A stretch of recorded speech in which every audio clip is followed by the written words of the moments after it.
मुगल साम्राज्य में आपका स्वागत है। एक शक्तिशाली राजवंश जिसने दक्षिण एशिया के इतिहास को नया आकार दिया। 1526 में बाबर द्वारा स्थापित यह साम्राज्य पश्चिम में सिंधु नदी से लेकर दक्षिण में दक्कन के पठार तक और कश्मीर के पहाड़ों से लेकर बंगाल के उपजाऊ मैदानों तक फैला हुआ था।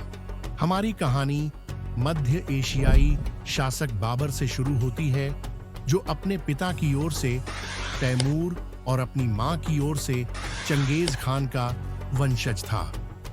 एक छोटी लेकिन दृढ़ सेना का नेतृत्व करते हुए बाबर ने भारतीय उपमहाद्वीप में अपना साम्राज्य बनाने की कोशिश की।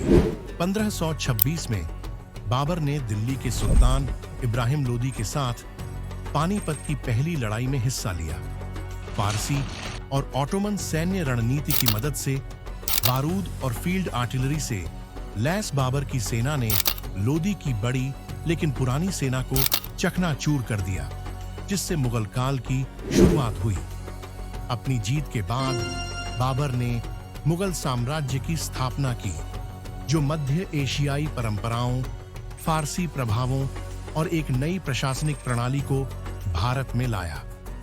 उनकी दूरदर्शिता ने इतिहास के सबसे महान राजवंशों में से एक की नींव रखी। बाबर के बेटे हुमायूं को गद्दी विरासत में मिली, लेकिन उनका शासन अस्थिरता से ग्रस्त था। अफगान सरदार शेर शाह सूरी के विरोध का सामना करते हुए हुमायूं को फारस में निर्वासन में जाना पड़ा, जिससे मुगल गद्दी खतरे में पड़ गई। हालांकि मुगलों को असफलताओं का सामना करना पड़ा, लेकिन उनकी विरासत अभी शुरू ही हुई थी। इसके बाद जो हुआ वह लचीलापन, भव्यता और परिवर्तन का दौर था, जो आने वाली सदियों तक भारत के इतिहास को परिभाषित करेगा। हुमायूं का मकबरा। हुमायूं के मकबरे में आपका स्वागत है। यह एक शानदार संरचना है जो मुगल भव्यता और वास्तुकला की चमक का प्रतीक है।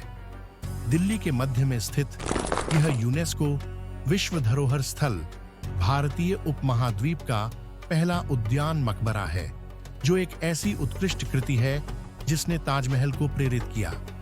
जैसे ही आप 16 मीटर ऊंचे 2 मंजिला प्रवेश द्वार से प्रवेश करते हैं, आप उत्कृष्ट शिल्प कौशल और कालातीत भव्यता की दुनिया में प्रवेश करते हैं। पश्चिम और दक्षिण में स्थित ये प्रवेश द्वार विशाल उद्यान परिसर की ओर ले जाते हैं, जिसमें सम्राट हुमायूं का राजसी मकबरा है। इस मकबरे का निर्माण हुमायूं की मुख्य पत्नी महारानी बेगा बेगम ने सम्राट की स्मृति में करवाया था। 1572 में बनकर तैयार हुआ यह पहला भारतीय स्मारक है जिसमें फारसी डबल गुंबद डिजाइन को दर्शाया गया है, जो एक वास्तुशिल्प उपलब्धि है जिसने बाद में ताजमहल सहित मुगल मकबरों को प्रभावित किया। 47 मीटर ऊंचा डबल लेयर वाला गुंबद इंजीनियरिंग का एक चमत्कार है। इसका सफेद संगमरमर का बाहरी हिस्सा लाल बलुआ पत्थर की दीवारों के साथ खूबसूरती से विपरीत है, जो जटिल सफेद और काले संगमरमर की जड़ाई से सजी हुई है। शीर्ष पर अर्धचंद्र के साथ 6 मीटर का पीतल का कलश तिमुरीद प्रभावों को दर्शाता है। 12,000 वर्ग मीटर की छत पर बने इस मकबरे की चबूतरे में 56 कक्ष हैं, जिसमें 100 से ज्यादा मुगल कब्रें हैं। यहाँ महारानी बेगा बेगम, दारा शिकोह और जहांदार शाह, फर्रुखसियर और आलमगीर द्वितीय सहित कई बाद के मुगलों के अवशेष मौजूद हैं।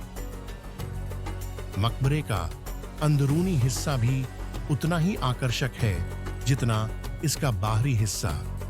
ऊंचे मेहराबदार दरवाजे, नाजुक जालीदार पर्दे और जटिल ज्यामितीय पैटर्न फारसी और तैमूर वास्तुकला की भव्यता को दर्शाते हैं। मकबरे के चारों ओर 30 एकड़ का चारबाग उद्यान है, जो फारसी शैली के स्वर्ग उद्यानों का एक शानदार उदाहरण है। उद्यान को जल चैनलों को आपस में जोड़कर 4 भागों में विभाजित किया गया है, जो जन्नत की 4 नदियों का प्रतीक है। इस्लामी स्वर्ग की अवधारणा। प्रत्येक भाग को 8 छोटे उद्यानों में विभाजित किया गया है, जो एक आकर्षक 32 खंड लेआउट बनाते हैं। हुमायूं का मकबरा सिर्फ एक मकबरा नहीं है, यह प्रेम, कलात्मकता और दूरदर्शिता की विरासत है। फारसी, तैमूर और भारतीय प्रभावों के सामंजस्यपूर्ण मिश्रण ने बाद के मुगल वास्तुकला की भव्यता के लिए मंच तैयार किया। एक कालातीत आश्चर्य जो 4 शताब्दियों से भी ज्यादा समय से खड़ा है। जमाली कमाली मस्जिद और मकबरा दिल्ली की समृद्ध विरासत का एक छिपा हुआ रत्न। जमाली कमाली मस्जिद और मकबरा में आपका स्वागत है। मेहरौली के पुरातात्विक गांव में स्थित यह 16वीं सदी का स्मारक सूफी रहस्यवाद, कविता और प्रारंभिक मुगल वास्तुकला का प्रतीक है। 1529 में निर्मित यह मस्जिद भारत में मुगल मस्जिद वास्तुकला के विकास में एक अग्रदूत थी। जटिल संगमरमर के काम के साथ लाल बलुआ पत्थर से निर्मित इसकी सुंदर संरचना लोदी और मुगल स्थापत्य शैली के मिश्रण को दर्शाती है। इस विशाल प्रांगण के सामने स्थित प्रार्थना कक्ष में 5 भव्य मेहराब हैं, जिनमें से केंद्रीय मेहराब पर एक गुंबद बना हुआ है। मेहराब के स्पैंड्रल्स पदकों और जटिल पुष्प अलंकरण से सजे हुए हैं, जो एक मंत्र मुग्ध कर देने वाली दृश्य समरूपता बनाते हैं। अंदर प्रार्थना की दीवार पर सुंदर ढंग से डिजाइन किए गए मेहराब हैं, जो कुरानिक शिलालेखों से सजे हैं। नालीदार स्तंभ और बढ़िया ज्यामितीय पैटर्न केंद्रीय मेहराब को सुशोभित करते हैं, जो उस युग की कलात्मक प्रतिभा को प्रदर्शित करते हैं। मस्जिद के कोने में अष्टकोणीय मीनारें हैं, जो इसकी संरचनात्मक भव्यता को बढ़ाती हैं।